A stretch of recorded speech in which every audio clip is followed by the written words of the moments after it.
Esu Audrius Raučiauskas, projekto vadovas, būsiu susirinkimo pirmininkas. Taip pat susirinkime dalyvauja ir Karolis Palaima, architektas. Sveiki. Jis bus susirinkimo sekretorius ir trumpai supažindinsiu su susirinkimo procedūra.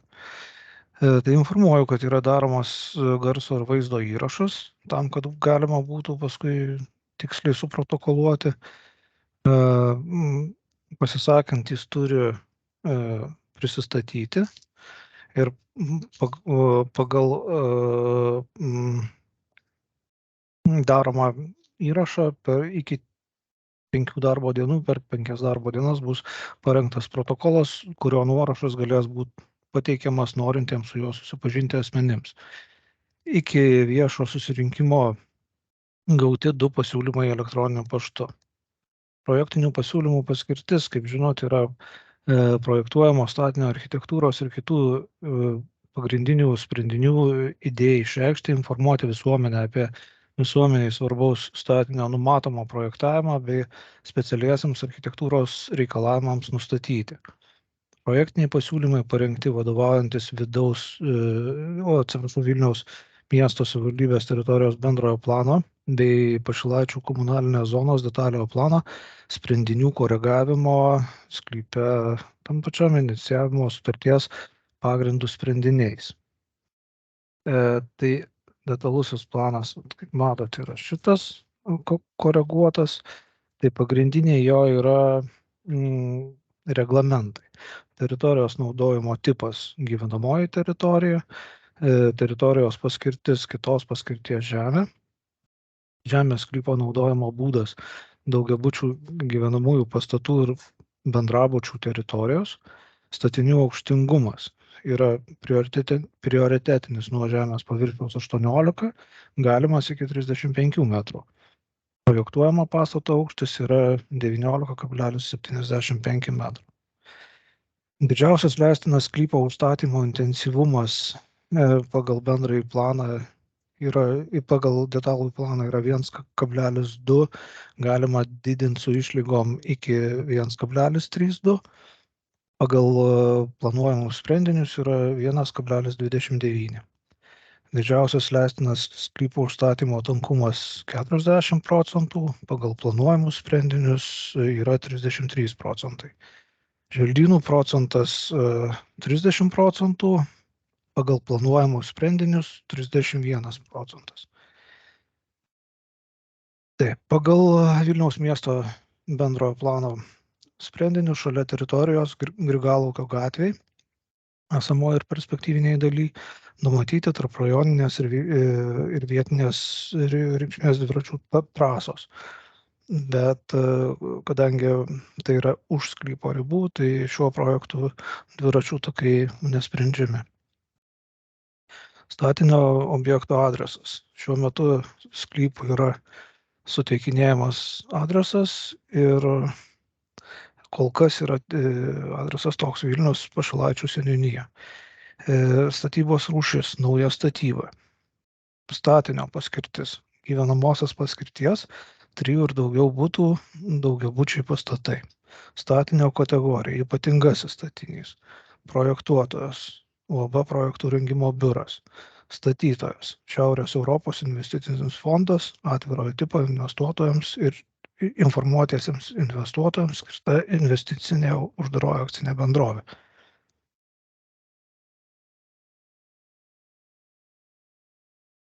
Nagrinėjama teritorija yra Vilniaus miesto vakarinėje dalyje, Pašilaičiuose. Nagrinėjama teritorija nepatenka į nekilnojamo kultūros paveldo apsaugos teritoriją ar apsaugos zoną. Vakarinė, šiaurinė ir pietinė sklypo dalis ribojasi su numatomais pravažiavimais į gretimus sklypus. Rytinė sklypo dalis ribojasi su projektuojamu parku. Teritorijos reljefas kintantis, didžiausias esamo paviršiaus peraukštimas yra apie 2 metrus. Projektuojama teritorija esamų statinių nėra, tik keli laikini garažai. Esamų įvažiavimų nėra. Auga keletas pavienių medžių, drebulės, blindės, beržai ir pušis.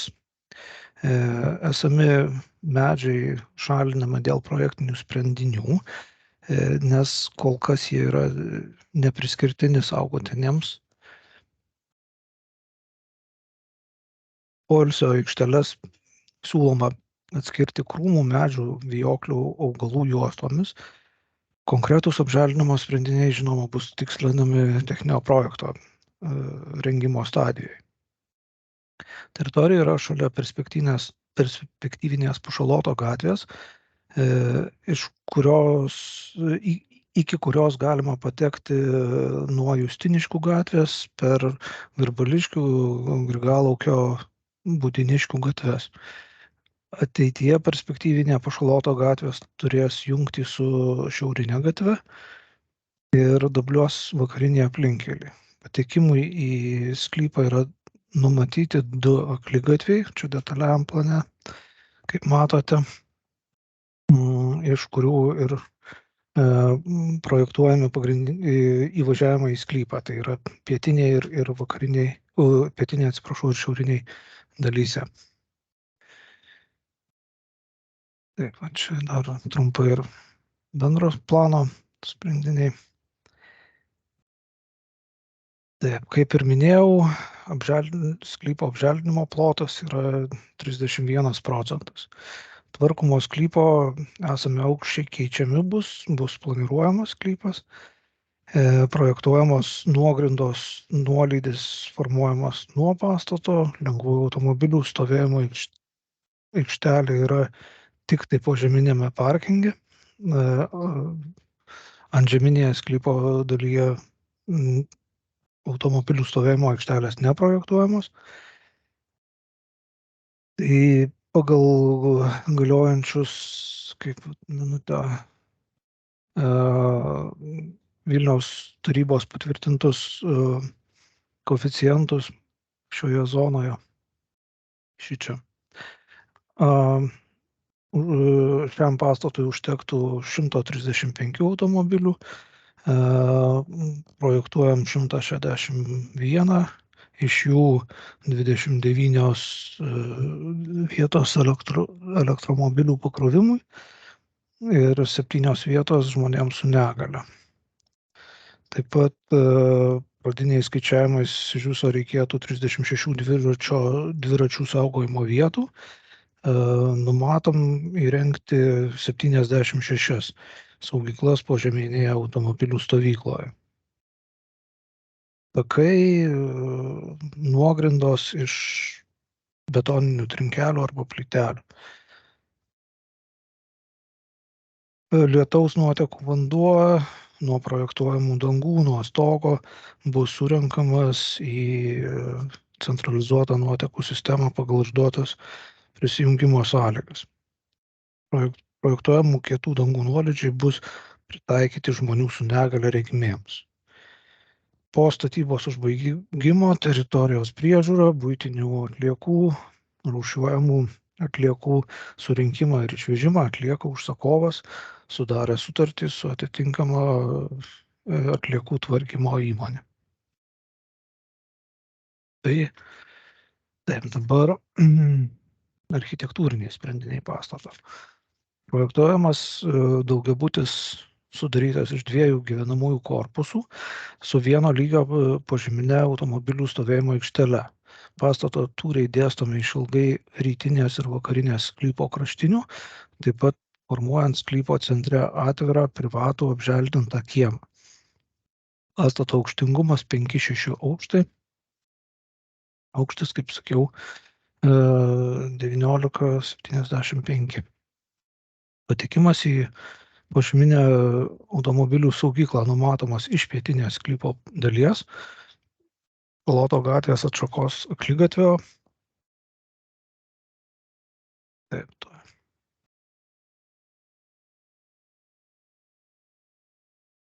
Va, iš pietinės pusės per šičia. Iš šito projektuojamo akligatvio. Ir projektuojamas dar vienas įvažiavimas, privažiavimo va čia prie projektuojamų tokių uždarų, sakykime, garažų, atskirų jau individualių tokių boksų.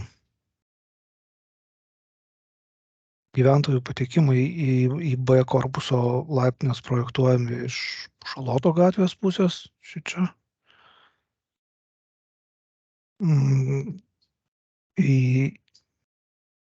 Taip pat yra išėjimai, žinoma, ir į kiemo pusę.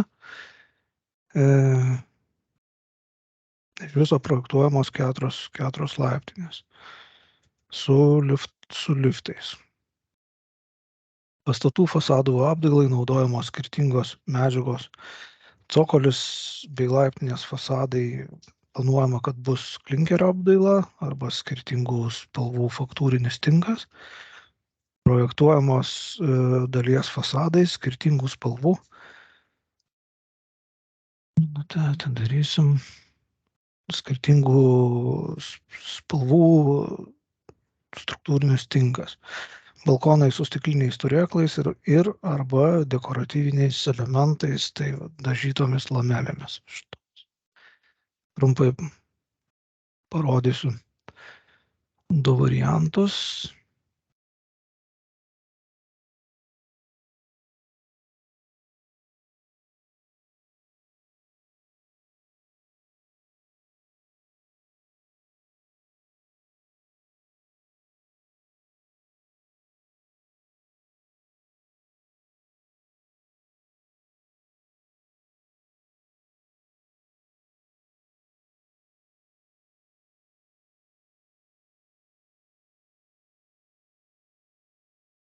Šis variantas be lamelių.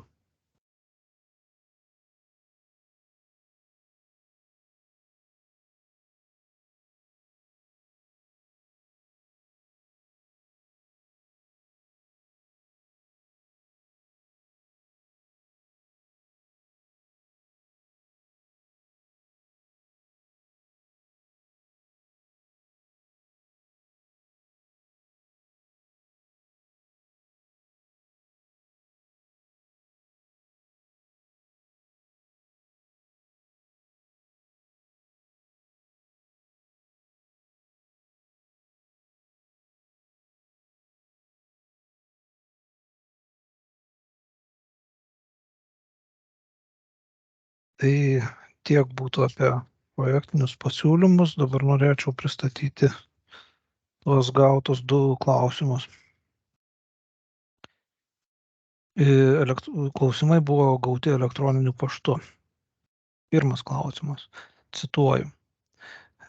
Ar bus užtikrinama statybinių transporto priemonių bei medžiagų gabenimas kitų kelių, o ne Budiniškių gatve? Klausimas aktualus dėl to, kad teoriškai Budiniškių gatvė ir dvipusio eismo su nurodytų parkavimo būdu, bet kad ir kiek skundų besiųsčiau dėl KET pažeidimų, parkavimas neleistinoje vietoje, viena juosta nebaudžiamai lieka užblokuota automobiliais, kurie priparkuoti pažeidžiant kelių eismo taisyklės. Gatvė yra sunkiai pravažiuojama, pridedu nuotraukas, todėl statybų metu papildomas stambagabaritinės technikos judėjimas dar labiau komplikuotų situaciją. Deja, kol kas nėra išvystyta visiškai infrastruktūra ir Pušaloto gatvė dar nėra suprojektuota iki galo. Jinai, aišku, ateityje turės jungti su Pavilionių gatve maršuje ir su Šiaurinė gatve, bet kol kas deja dėl infrastruktūros, neįrengtos infrastruktūros naudoti kitų kelių nebus įmanoma. Antras klausimas.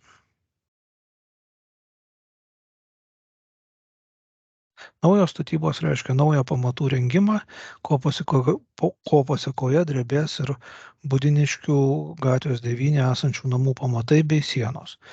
UAB Omberg 22 metais tvarkė Budiniškių gatvės 9 hidroizoliacijos broką, nes vanduo sunkdavosi į pamatus, užliedavo dviračių saugyklas, parkingo vietas. Atlikti hidroizoliacijos darbus buvo stipriai drebinami objektų pamatai, sienos, ko pasekoje daugeliu atsirado vienokio ar kitokio pobūdžio sutrūkimai, kuriuo UAB Omberg dar iki dabar nesutvarko ir aiškina, kad jie neturi to tvarkyti, nors prieš hidroizoliacijos darbus ėjo į kiekvieną butą esantį Budiniškių gatvė 9 ir filmavo visas sienas, kad įsitikinti, ar nėra mažų skilimų, įtrūkimų ir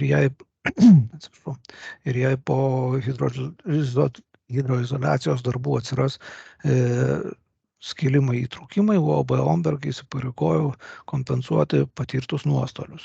Trūkumai atsirado, nuostoliai nekompensuoti iki dabar. Pušaloto namų statybo metu vėl Budiniškių gatvių gyventojai turės išgyventi tą patį ir vėl turėti nuostolius. Kas juos kompensuos ir kaip bus užtikrintas kompensavimo įgyvendinimas. Taipogi dėl šio naujo projekto vystymo Budiniškių gatvė 9 esantys namai turės nuolatos skendėti statybinių medžiagų dulkėse, ko pasekoje nuolatos būna išpurvinti langai bei užkemšamos rekuperacijos grotelės, kurių patiems išsivalyti neįmanoma dėl UAB Omberg prastų architektūrinių sprendimų. Tam reikalinga samdyti specialistus, kurie pasiektų groteles ir jas valytų. Rekuperatoriaus filtrų keitimas irgi stipriai padažnėjo. Ar UAB Omberg kompensuos šios klausimus ir kokiu dažnumu? O jeigu ne, ar užtikrins statybos metu atitvaras nuo Budiniškių gatvės 9 esančių namų, kad statybinės dulkės nepasiektų mūsų ir nesukeltų mums papildomų finansinių išlaidų.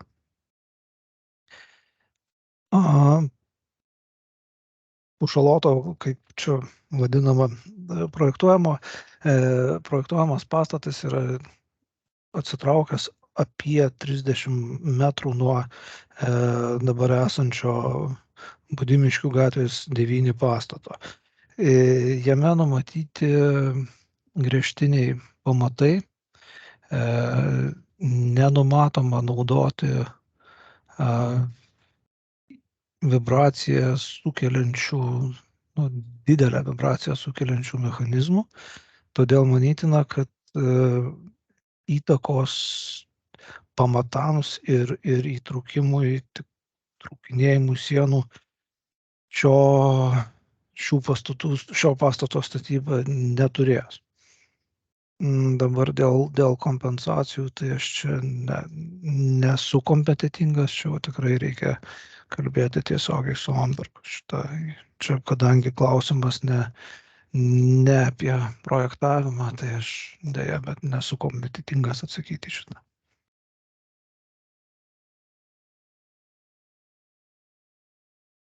Trečias klausimas. Kadangi dėl kelių eismo taisyklių pažeidimo automobilių parkavimo nesiimama jokių veiksmų ir Budiniškių gatvė tampa sunkiai pravažiuojama lengvuoju automobiliu, nekalbu apie spec tarnybas ekstra atvejais, kaip bus užtikrinama, kad Pušaloto namų gyventojai dar nepablogins situacijos tiek Budiniškių gatvėje, tiek Pušaloto gatvėje. Nes projekte numatyta būtų skaičius yra 180, o parkavimo vietų numatyta iki 161. Tai kur dėsis kiti automobiliai, ypač turint omeny, kad šeima turi ne po vieną automobilį, bei žinant, kad bus ir komercinės paskirties objektų, prašau įsipareigoti užtikrinti kiekvienam numatytam butui po minimum vieną automobilio laikymo vietą, kad nebūtų blokuojamas gatvių važiuojamosios dalys. Parkavimo vietų skaičius yra projektuojamas tiek pagal statybos techninį reglamentą, tiek pagal 21 metų Liepos 14 dienos Vilniaus miesto tarybos patvirtintą Vilniaus miesto savivaldybės teritorijos suskirstymo į zonas pagal nustatytus automobilių stovėjimo vietų skaičiaus koeficientus schemą. Pagal šią schemą žemės sklypas patenka į prioritetinę kompaktišką teritoriją apie miesto centrą, kurioje minimalus leidžiamas automobilių vietų skaičių nustatantis koeficientas yra 0,75. Požeminėje automobilių stovėjimo aikštelėje projektuojamos 161 vieta vietoj minimalių 135, kaip reikalautų įstatymai. 4. Per kur vyks važiavimas į Pušaloto namus? Ar visas srautas prisidės prie taip sunkiai pravažiuojamos ir stringančios Budiniškių gatvės? Plius 180 naujų butų primygtinai reikalauja papildomos galimybės patekti į objektą, neapsunkinant judėjimo Budiniškių gatve. Kaip jau ir minėjau, kol kas tai bus Budiniškių gatvė, bet Pušaloto gatvė turėtų susijungti su Pavilionių ir Šiaurinė gatvėmis, tai tikrai palengvins Budiniškių gatvės, nuims apkrovimą nuo Budiniškių gatvės. Dabar antras pasiūlymas. Pirmas klausimas. Kaip numatomas patekimas į sklypą? Pagrindinis įvažiavimas numatomas pietinėje žemės sklypo pusėje iš detaliajame plane suprojektuoto akligatvio. Papildomas įvažiavimas į sklypą projektuojamas šiaurinėje sklypo dalyje, taip pat iš detaliajame plane suprojektuoto akligatvio į akligatvius patenkama iš Pušaloto gatvės. Antras klausimas. Kaip numatoma palaikyti esamų aplinkinių erdvių, gatvių, kaimininių sklypų švarą statybos metu? Statybos metu sklypas bus aptvertas. Statybinės atliekos bus kaupiamos tam pritaikytuose statybiniuose konteineriuose. Žemės sklype pačiam įstatymų nustatyta tvarka. O prieš išvažiuojant transportui iš statybvietės numatoma, kad jis bus apiplautas. Ar numatoma išsaugoti sklype esančius želdynus ir medžius arba juos perkelti? Žemės sklype saugotinų želdynų nėra, todėl išsaugoti perkelti nenumatoma. Sklype vėliau numatoma sodinti naujus medžius ir krūmus ir apželdinti papildomai. Ar į želdynų plotą įtrauktas ir vejos plotas tarp antžeminių pastato dalių virš požeminio parkavimo, kur juodžemio storis mažiau nei 1 metras. Ne, šis plotas yra neįtrauktas, nes būtent todėl ir neįtrauktas, kad juodžemio sluoksnis yra mažiau nei 1 metras. Ar bus pratęsta rytinėje sklypo kadastrinis numeris 0110001529 dalyje esanti dviračių trasa iki vakarinio aplinkkelio dviračių tilto?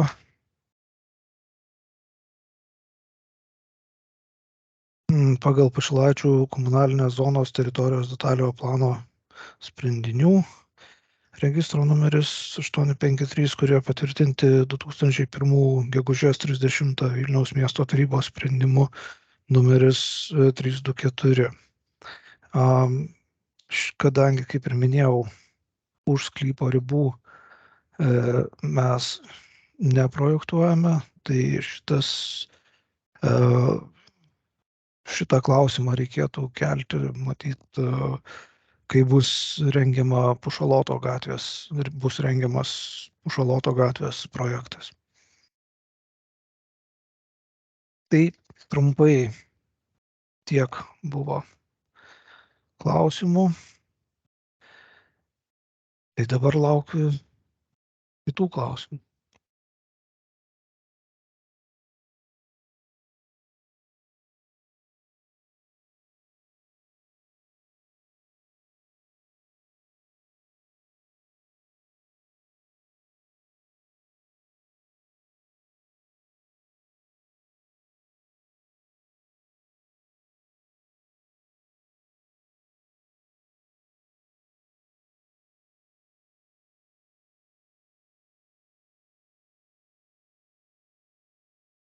Kada planuojama, kad prasidės statybos? Čia Miroslavas iš Budniškių gatvės 9. Turėčiau dar pasitikslinti su statytoju šitą klausimą. Galėsiu brūkštelkit man elektroniniu paštu, aš tada atsakysiu. Tai dabar kokia yra stadija? Dabar yra projektavimo stadija, projektiniai pasiūlymai, kaip matot. Tai po projektinių pasiūlymų bus rengiamas techninis projektas, gaunamas statybos leidimas ir tada prasidės statybos. Mes čia matome, kad jau kažkas prasidėjo tame sklype, tai ten ar kažkokius tyrimus daro ar ką, bet jau kažkoks judėjimas vyksta. Ten dabar vyksta geologiniai tyrimai. Be jų negalim. Ten gręžia ir ta prasme, tyria gruntą tam, kad galėtumėm parengti techninį projektą, nes reikia pamatus suprojektuoti, reikia viską, tai bruzdesys ten tikriausia toks. Aišku, daug čia iš kaimyninių namų nepatenkinti, kad mūsų gatve, visgi Budniškių gatve judės transportas, nes šiaip sunkiai tą įsivaizduoju, kaip jisai judės, nes tikriausiai gavo ten nuotraukas, kaip yra užstatytos mašinos ir nėra čia taip lengva ir nebus čia taip lengva. Na, aš tą žmogiškai suprantu, bet iš kitos pusės vėlgi irgi, tiesiog, vienas kažkoks statytojas, jisai neišspręs, sakykime, viso rajono problemos, nes šiek tiek matyti vėluoja galbūt iš vienos pusės ir savivaldybė.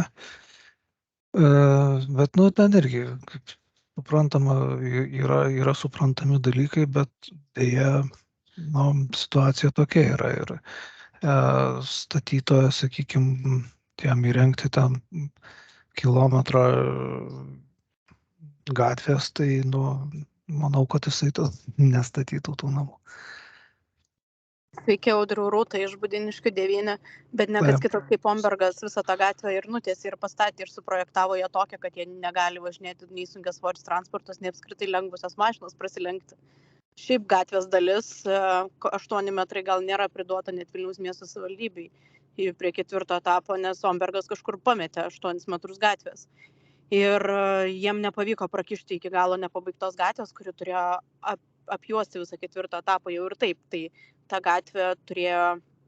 gatvės dalis jau turėjo atsirasti, galbūt užtikrinant ir tolimesnės sklandžias statybas, bet koks dabar yra planas su ta Pušaloto gatvės atkarpa, kuri bus reikalinga privažiuoti prie statybvietės, kadangi jūs minėjot, kad teritorijoje bus nuplaunamas transportas, ką šiaip draudžia teisės aktai plauti automobilius tam neskirtose vietose, bet jie nuplauti tam sklype vis tiek važiuos per neasfaltuotą žemėmis apsineždami Pušaloto gatvę ir toliau važiuos į Budniškių gatvę nepritaikytą tokiam transportui.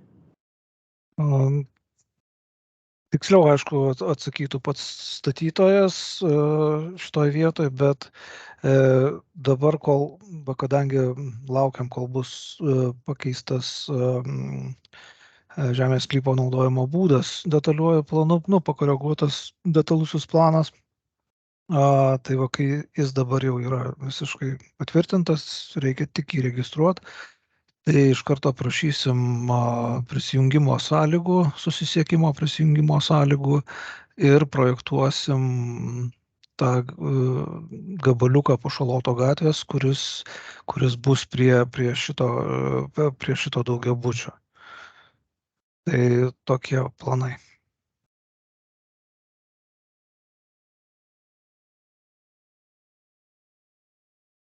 Taip, dar gavom vieną klausimą. Pasiūlymas yra nerengti projekto, jei nėra išspręstas patekimas į sklypą. Pirmiausia, išspręsti patekimą į sklypą sprendinius. Kaip numatoma spręsti lietaus sprendinius. Tai dėl susisiekimo, ką tik sakiau, ir tikrai nebus taip, kad pavyktų pradėti statyti neturint privažiavimo, čia visiškai nesąmonė būtų, o lietaus nuotekos bus pagal grindos išduotas projektavimo sąlygas bus renkamos į centralizuotą nuotekų sistemą ir tvarkomos grindos.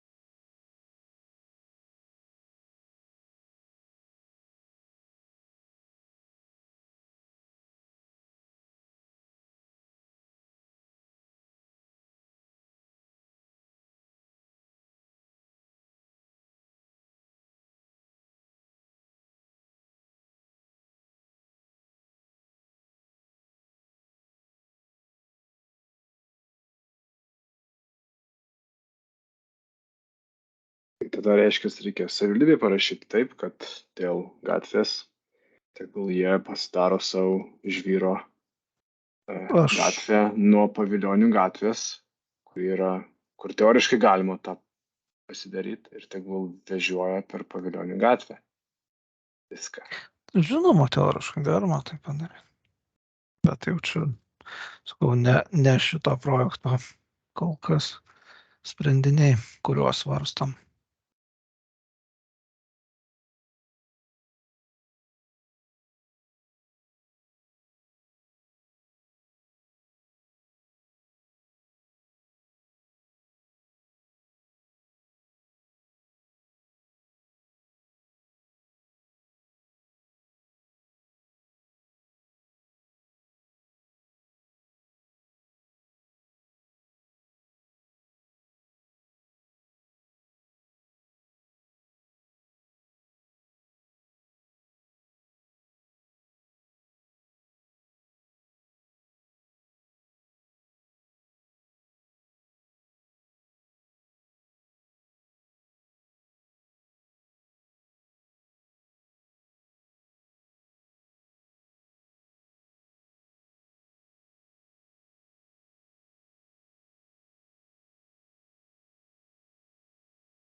Taip, gavom dar vieną klausimą, kokia numatyta hidroizoliacija pamatų. Kol kas dar tiek ne ta projekto stadija, kad numatytumėm, nes čia dar yra tik tai projektiniai pasiūlymai. Ir tai bus išspręsta, žinant, sakant, ir pats statytojas jau turi karčios patirties, tai bus tikrai išspręsta.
O kadangi minėjot, kad nebus numatyto antžeminių parkavimo vietų, ar bus numatytos kažkokios svečių vietos gatvėj, projektuojamam tam akligatviui ar Pušaloto gatvėj, kaip kad yra Budinčių gatvėj, svečių vietos, kuriomis iš tikrųjų naudojasi negavę nusipirkti parkingo vietų gyventojai? Žemės sklype tai tikrai nebus, o projektuojant gatvę sunku pasakyti, nežinau. Kas neprojektuojam, tai negaliu pasakyti, bet tikriausiai, kad kažkiek atsiras akligatviuose, bet Pušaloto gatvėje tai nebus. Kiek pamenu, pagal visą planą neturėtų būti.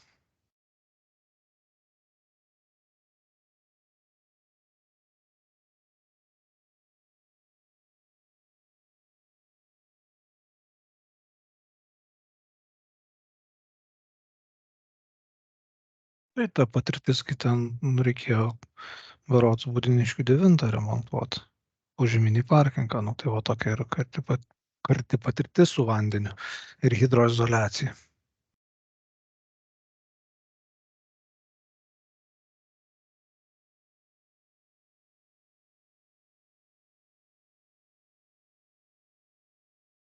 Galima, aišku, paminėti, kad vis dar nėra ta patirtis ir ta hidroizoliacijos problema išspręsta iki galo.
Taip, dar vienas klausimas yra gautas.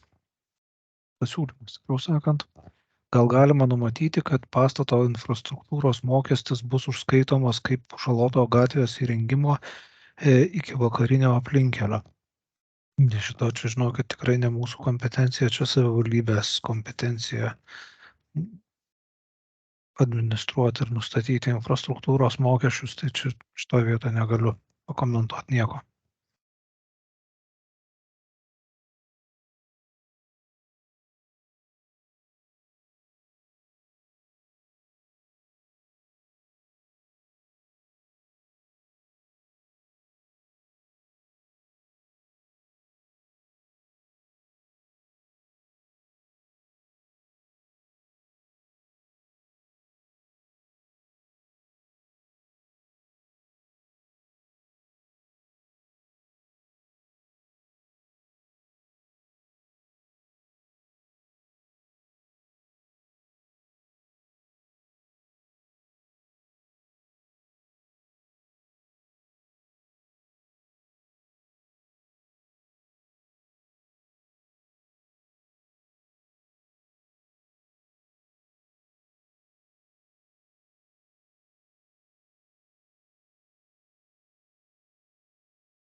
Ar dar kas nors turėtų klausimų?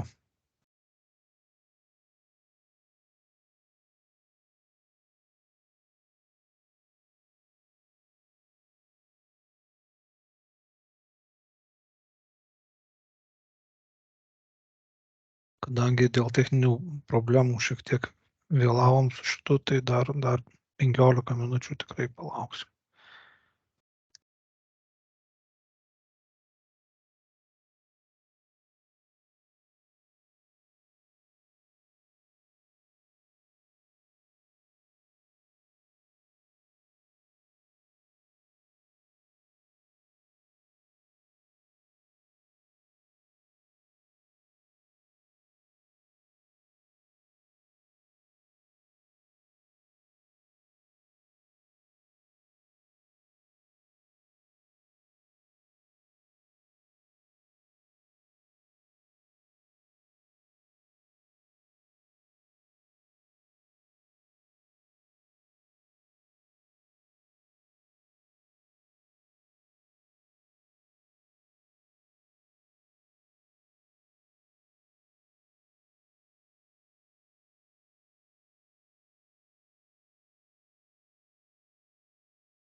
Ar dar kas nors turėtų klausimų?